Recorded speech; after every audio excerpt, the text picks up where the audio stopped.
Hello everyone, welcome to Divya education. हम लोग बात कर रहे थे भारतीय संविधान का ऐतिहासिक विकास, राइट, यानी कि हिस्टोरिकल बैकग्राउंड, जिसमें हमने देखा ब्रिटिश ईस्ट इंडिया कंपनी के अंतर्गत भारत, जिसमें से कि कितने कितने एक्ट आए थे। रेगुलेटिंग एक्ट 1773 और पिट्स इंडिया एक्ट 1784।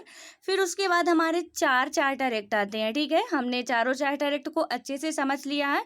कौन कौन से था? चार्टर एक्ट 1793, चार्टर एक्ट 1813 और चार्टर एक्ट 1833 और चार्टर एक्ट 1853। ठीक है, देन उसके बाद क्या होता है कि कंपनी डायरेक्ट, जो कंपनी का शासन था वो समाप्त कर दिया जाता है और डायरेक्ट क्या होता है कि ब्रिटिश शासन अपने हाथों में उसकी बागडोर ले लेती है। ऐसा क्यों होता है? क्योंकि जब वो हमारा 1857 का जो युद्ध होता है, ठीक है, तो उससे कंपनी को मतलब ये रियलाइज हो जाता है कि अब इसकी बागडोर जो है वो हमें अपनी हाथों में ले लेनी चाहिए, वरना हम बहुत दिन तक इंडिया में नहीं रह पाएंगे। ठीक है, क्योंकि हालांकि इंडिया के लोग जो थे वो जीते नहीं थे। 1857 की जो क्रांति हुई थी उसमें वो हार गए थे, लेकिन खैर अंग्रेजों को मुंह की चटा के गए थे। ठीक है, हार तो गए थे, लेकिन उनको ये बता दिए थे कि हम विद्रोह कर सकते हैं और तुमको भगाने में सक्षम है। तो अंग्रेजों को भी ये कहीं ना कहीं रियलाइज हो गया था कि यदि ऐसा ही चलता रहा तो हम लोग ज़्यादा दिन तक नहीं टिक पाएंगे। इसलिए क्या किया कि ब्रिटिश सरकार ने डायरेक्ट सत्ता जो है वो अपने हाथ में ले लेते। ठीक है, तो यहाँ पे वही बात की गई है। तो इसमें से सबसे पहले हमने देखा ये सारी बातें जो ब्रिटिश ईस्ट इंडिया कंपनी के अंतर्गत भारत था 1773 से 1853 तक। ठीक है, तो इसको हमने बहुत ही अच्छे तरीके से समझा कि क्या कैसे इसमें हुआ था। देन उसके बाद आज हम बात करेंगे ब्रिटिश क्राउन के अंतर्गत भारत। ठीक है, तो ब्रिटिश क्राउन के अंतर्गत भारत यानी कि 1858 से 1957 तक का। ठीक है, तो ये भी आप याद रखना कि ब्रिटिश क्राउन के अंतर्गत जो भारत है वो कब से कब तक था, तो 1858 से 1947 तक था। ठीक है, जिसमें से भी कई सारे एक्ट आते हैं। तो इनमें से गवर्नमेंट ऑफ इंडिया एक्ट 1858। ठीक है, इसके बारे में आज हम लोग डिटेल से समझेंगे कि ये क्या है। फिर उसके बाद हमारे 3 इंडियन काउंसिल एक्ट आते हैं। ठीक है, तो ये गवर्नमेंट ऑफ इंडिया एक्ट, फिर उसके बाद जो 3 इंडियन काउंसिल एक्ट आते हैं यानी कि भारत परिषद अधिनियम आते हैं, तो उनको इकट्ठा हम लोग समझेंगे ताकि सारी बातें अच्छे से समझ में आ जाए। देन फिर हमारा 1919 में फिर भारत जो गवर्नमेंट ऑफ इंडिया एक्ट आता है। ठीक है, यानी कि भारत शासन अधिनियम एक्ट। फिर पहले 1858 में एक आता है। देन उसके बाद क्या आते हैं? 3 भारतीय परिषद अधिनियम आते हैं और फिर उसके बाद चौथा आता है जो तो फिर आता है गवर्नमेंट ऑफ इंडिया एक्ट। ठीक है, तो फिर गवर्नमेंट ऑफ इंडिया एक्ट फिर से पहले 1919 में आता है। देन उसके बाद एक आता है 1935 में। ठीक है, देन उसके बाद अगस्त प्रस्ताव, क्रिप्स मिशन और कैबिनेट मिशन, माउंटबेटन योजना और फाइनली इंडिया जो है वो आज़ाद हो जाती है। तो यहाँ पे हम देखेंगे आज कि गवर्नमेंट ऑफ इंडिया एक्ट 1858 में क्या क्या बातें कही गई थी। ठीक है, हालांकि बहुत कुछ सुधार करने की कोशिश की गई थी, हाँ, बट पूरी तरह से नहीं हो पाया था। तो यहाँ पे यदि हम सबसे पहले जो हम पढ़े थे कल, तो उसका क्विक रिवीजन कर लेते हैं एक बार कि क्या क्या बात की गई थी।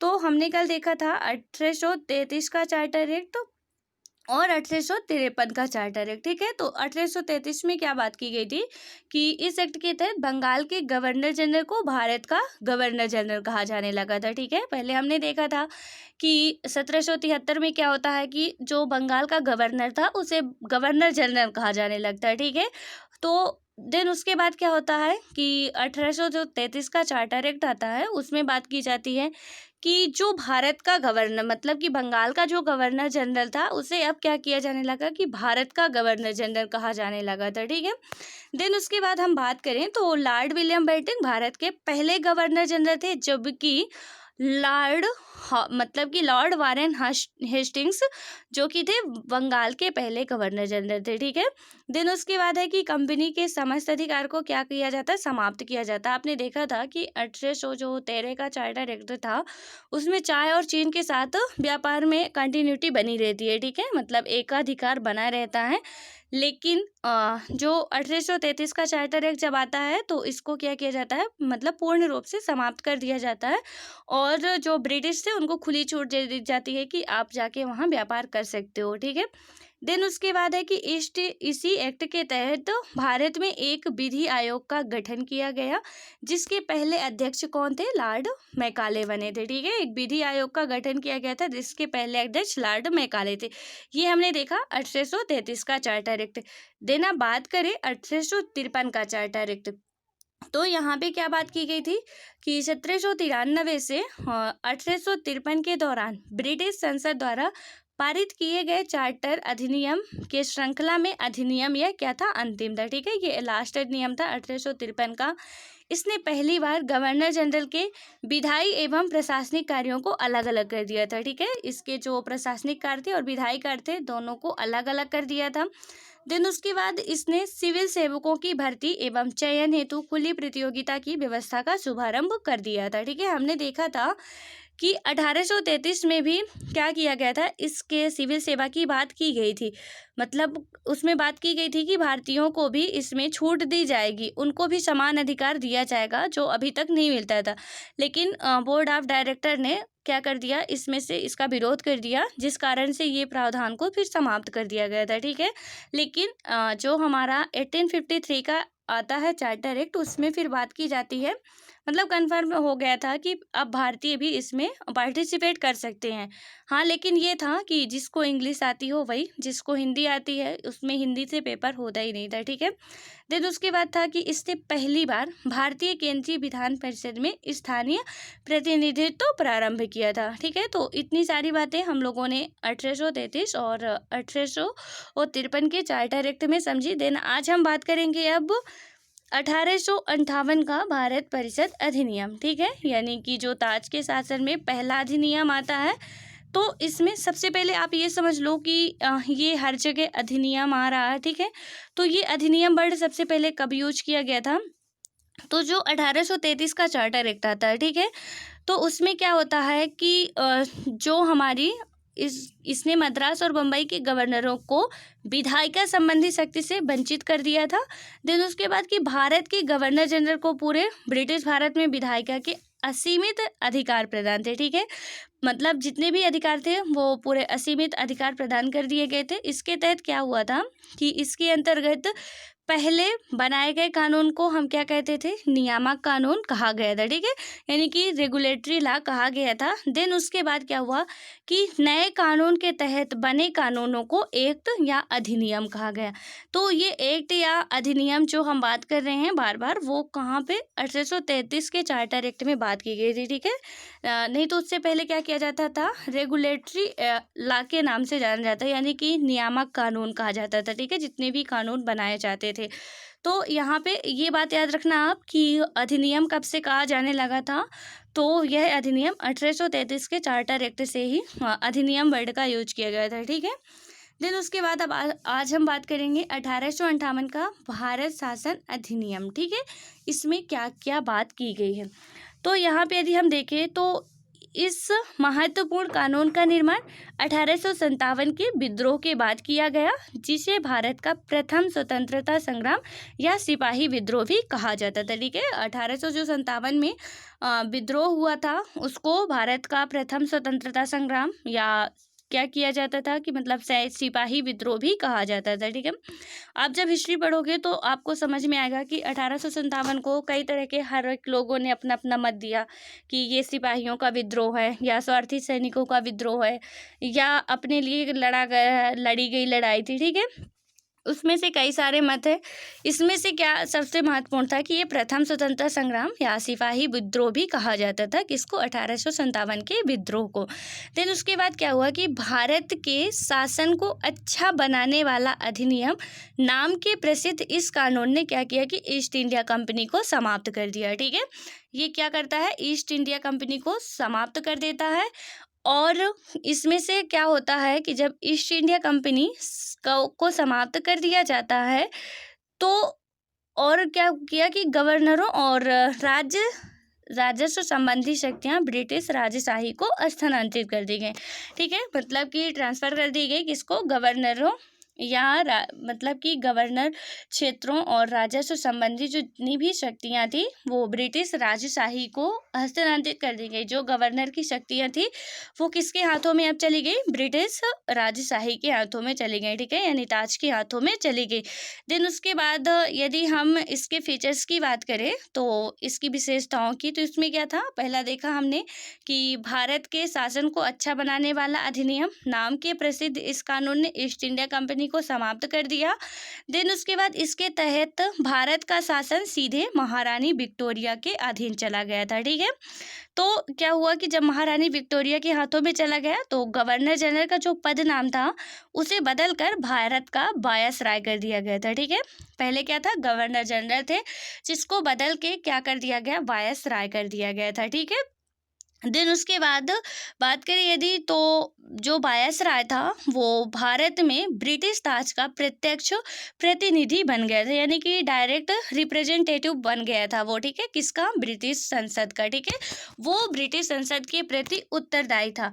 मीन्स कि वो जो यहाँ काम करता था तो ये माना जाता था कि ब्रिटिश संसद ही वहाँ से वो काम कर रही है, ठीक है। देन उसके बाद था कि जो हमारे बात करें तो लॉर्ड कैनिंग जो थे भारत के प्रथम वायसराय बने, ठीक है। तो लॉर्ड कैनिंग भारत के कौन है? प्रथम वायसराय बने थे। देन उसके बाद आता है कि ब्रिटिश इस अधिनियम ने नियंत्रण बोर्ड और निदेशक बोर्ड को समाप्त कर भारत में द्वैत शासन की प्रणाली को समाप्त कर दिया था, ठीक है। इसने क्या किया था कि नियंत्रण बोर्ड और जो भी हमारा मतलब बोर्ड ऑफ कंट्रोलर का था और बोर्ड ऑफ डायरेक्टर का, उन दोनों ही पदों को क्या कर दिया था? समाप्त कर दिया था। यानी कि डुप्लेक्स रूल जो था, द्वैत शासन प्रणाली थी, उसको इसने पूर्ण रूप से समाप्त कर दिया गया था, ठीक है। इसके स्थान पे क्या लाया गया था?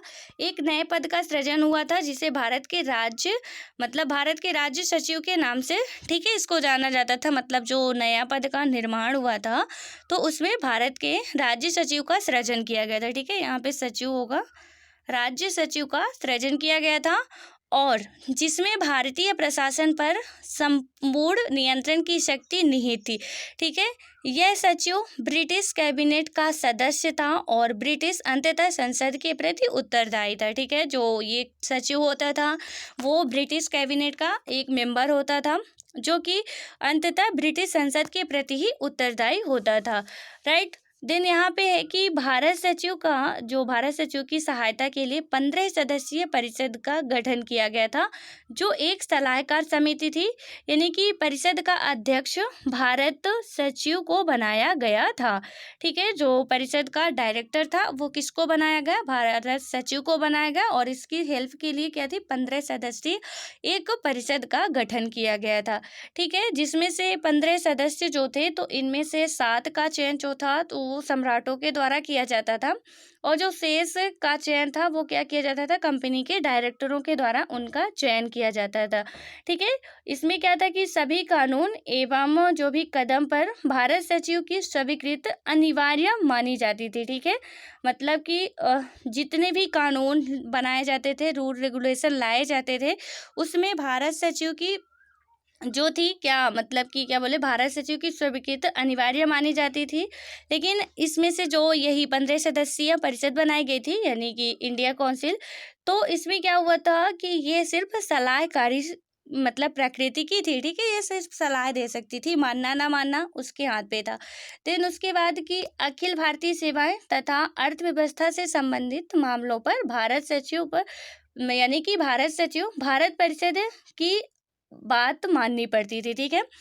कुछ ऐसे क्षेत्र थे जहाँ पे इनको भारत सचिव को जो इन मतलब भारत परिषद के सदस्य थे उनकी बात माननी पड़ती थी, जैसे कि अखिल भारतीय सेवाएं हो गया और अर्थव्यवस्था से संबंधित कुछ मामले थे जिसमें सचिव बाध्य था कि वो भारत परिषद के जितने भी सदस्य हैं उनकी बात को मानेगा, ठीक है, उनकी राय को मानना ही पड़ता था। देन उसके बाद की जो यदि हम बात करें तो भारत का पहला जो राज्य सचिव था वो कौन था? तो सर चार्ल्स वुड नियंत्रण बोर्ड के अंतिम अध्यक्ष तथा भारत के पहले राज्य सचिव थे, ठीक है। तो नाम क्या था उसका? Charles Wood. वो कौन थे? भारत के पहले सचिव थे, नियंत्रण बोर्ड के अंतिम अध्यक्ष और भारत के पहले सचिव थे। ठीक है, यहाँ पे एक और बात कही गई है कि इस कानून के तहत भारत सचिव की परिषद का गठन किया गया। इसे एक जो कि एक क्या थी, निगमित निकाय थी, ठीक है, कारपोरेट बॉडी थी, और जिसे भारत और इंग्लैंड में मुकदमा करने का अधिकार था।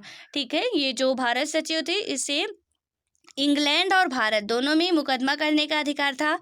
इस पर भी मुकदमा किया जा सकता था। हाँ, ये था कि इस पर भी कोई मुकदमा कर सकता है।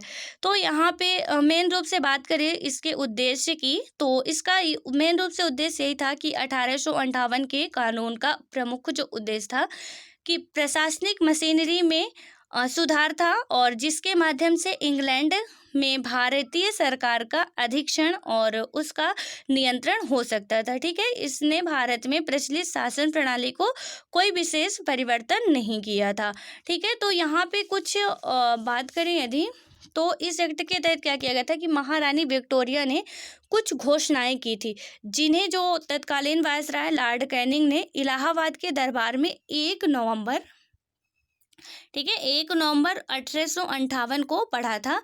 इस घोषणा पत्र में क्या क्या बातें की गई थी, जो महारानी विक्टोरिया के द्वारा घोषणाएं की गई थी कुछ, तो इसमें क्या क्या बातें की गई थी, को भारत के सभी धर्मों को की प्राचीन मान्यताओं और परंपराओं को सम्मान किया जाएगा। मतलब जो विक्टोरिया के द्वारा घोषणा पत्र भेजा गया था, ठीक है, तो उसमें ये बातें कही गई थी।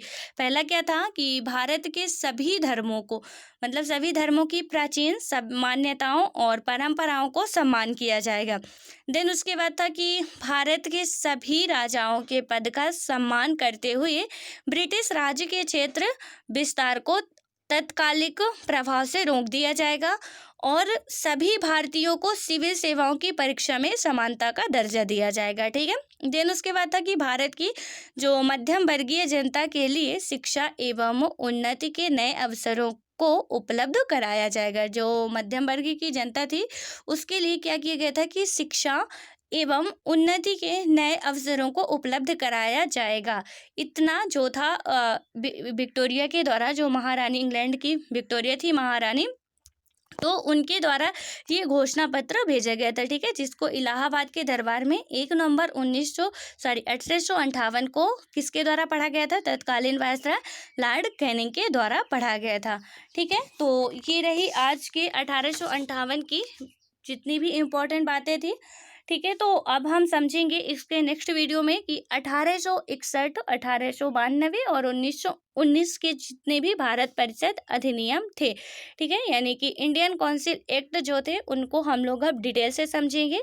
सो आई होप कि ये आपको बहुत ही अच्छे तरीके से समझ में आ गया होगा और सारी बातें एकदम से आप समझ गए होंगे। फ्रेंड्स, हम लोग जो भी हमारा एम लक्ष्मीकांत का लेसन है, ठीक है, हम उसी से सारे जितने भी टॉपिक हैं उठा रहे हैं। तो आप लोग बस बिल्कुल धैर्य बना के पढ़िए और अपने एग्ज़ाम की अच्छे से प्रिपरेशन करिए और अपनी कमर कस लीजिए, क्योंकि अब वो मौका आ गया है जिसका हम सबको बहुत बेसब्री से इंतज़ार था। ठीक है, मतलब कि वो मौका का मतलब है कि अब एग्ज़ाम की डेट आ गई है, और भी एग्ज़ाम की डेट जिनकी नहीं आई है वो आने वाली है। तो अब आप लोग तैयार हो जाओ। ठीक है, सो फ्रेंड्स, अब मिलते हैं नेक्स्ट वीडियो में, तब तक के लिए बाय बाय।